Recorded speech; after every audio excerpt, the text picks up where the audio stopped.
Hey guys, good evening. And I was going to do a album of the week this week. Unfortunately, um, I'm not going to just because I really hadn't been buying any albums this past week. So, whatever.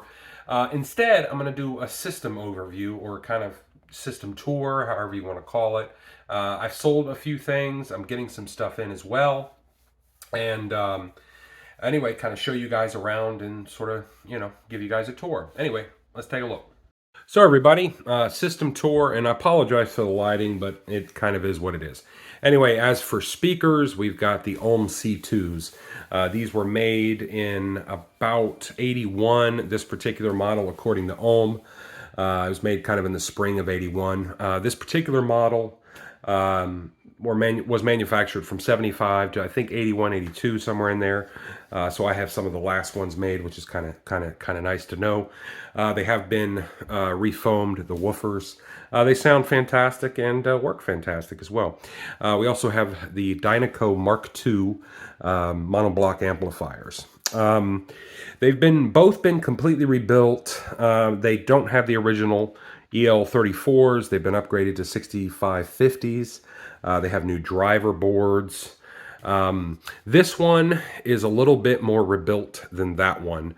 They both have everything new, including quad capacitor and all that. This one, however, has had the selenium rectifier replaced with a new circuit as well as a new choke. This one, however, still has the original choke and it still has the selenium rectifier. I don't notice a sound disparity between the two. This one hums slightly. I believe it's the choke. As best as I can tell, I've had the bottom off with it powered on, which is quite dangerous with this amplifier because there's so much voltage running through it. But when I prod the choke, I can feel the vibration. It's just minimal, but this one's dead silent. That one just hums a little bit. You can't hear it through the speakers at all, or when music's playing at all, but if you put your ear up to the amp, you can hear it humming. This one, on the other hand, is again dead silent. For my turntable, I did have a dual for a little bit of a time. I recently sold it on eBay just because there were some nitpicky things about it that I didn't really care for, that I won't really get into. But I decided to sell it, and somebody gave me a good price on it and made me a good offer on it, so I sold it. And I went to using this, and I've used this for a couple of weeks. This is a Fisher 220X. It's basically a rebranded BSR from sort of the late 70s. It is a little bit of a nicer BSR in the sense that it has a little bit of a nicer tone arm on it. It has adjustable counterweight, anti-skate, all of that stuff. All the auto return, all the full auto functions are completely disabled and completely removed from it. So it functions basically just like a manual turntable. You manually cue it, and there is no auto return because it's been removed. And you just pick up, just like you would with a Rega or a Project turntable nowadays. It's fully manual.